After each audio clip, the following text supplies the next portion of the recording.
So let's jump right in with a big question. Can a sport ever be just a sport? Or does it sometimes become something, well, something much, much bigger? Today, we're going to dive into the story of how one single game became completely woven into the identity of a billion people. All right, so let's start with the ideal scenario, the dream.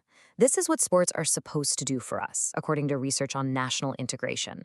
They promise to be this great unifier, right? Something that can cut through all the things that divide us and create this amazing sense of togetherness. But this is where things get a lot more complicated. We go from that nice, clean ideal to a much more intense reality. What happens when the passion for a game stops being just a hobby and becomes something that feels more like faith, something that's stitched into the very fabric of a country? And to really dig into this, we're going to look at maybe the most powerful example on the planet, the relationship between cricket and India. It's a connection that runs so deep that one of the academic papers we're looking at today literally describes it not as a game, but as a religion. I mean, think about that for a second. This quote from political scientist Varun Sani, it pretty much says it all. The idea that to be Indian is to like cricket. That is a huge statement, right? So how in the world did a simple game get to that level? Well, the whole story starts in a pretty ironic place, actually, with the British Empire. Cricket first showed up in India as a colonial thing, the game of the guys in charge.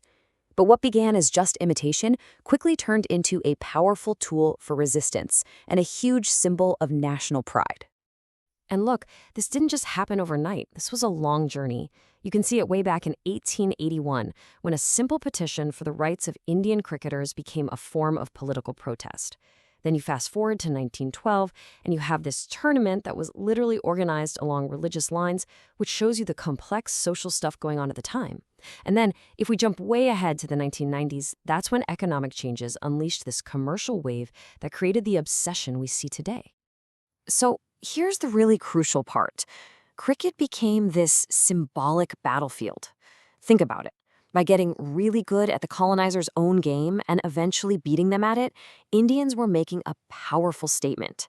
They were asserting their equality, their right to rule themselves. It was this subtle but incredibly profound way of fighting back. Okay, but here's the twist.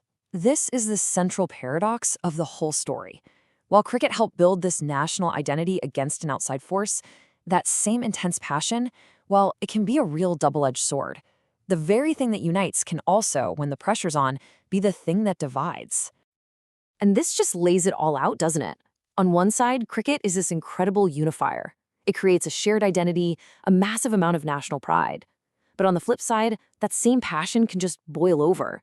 It can lead to this extreme hyper-nationalism, stir up tensions between communities, and even cause violent reactions when the team loses. And you see this tension most clearly, most intensely, during matches against Pakistan.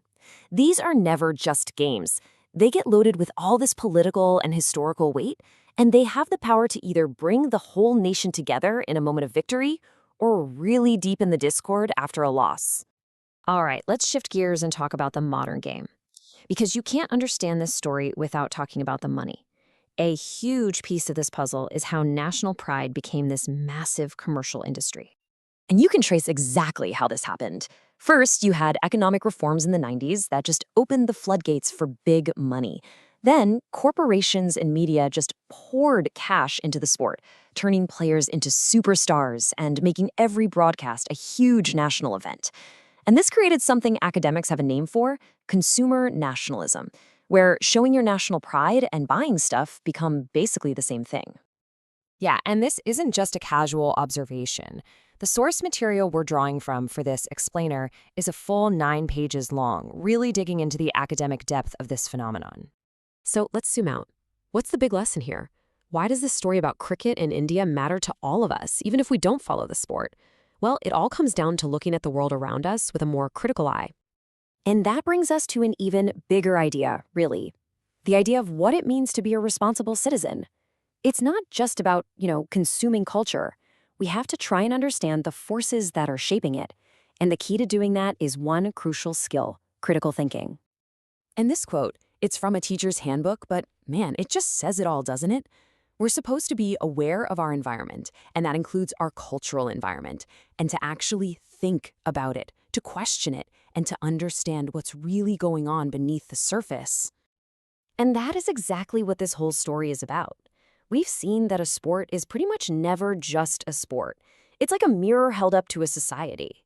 When you look at the love for a game, you can see a nation's pride and its unity, sure, but you can also see its anxieties, its history, and sometimes its deepest, most painful divisions.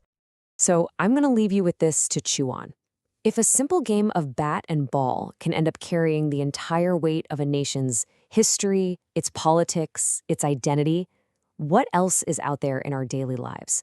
What else do we take for granted that's actually so much more than what it seems on the surface? Something to think about. Thanks for joining me.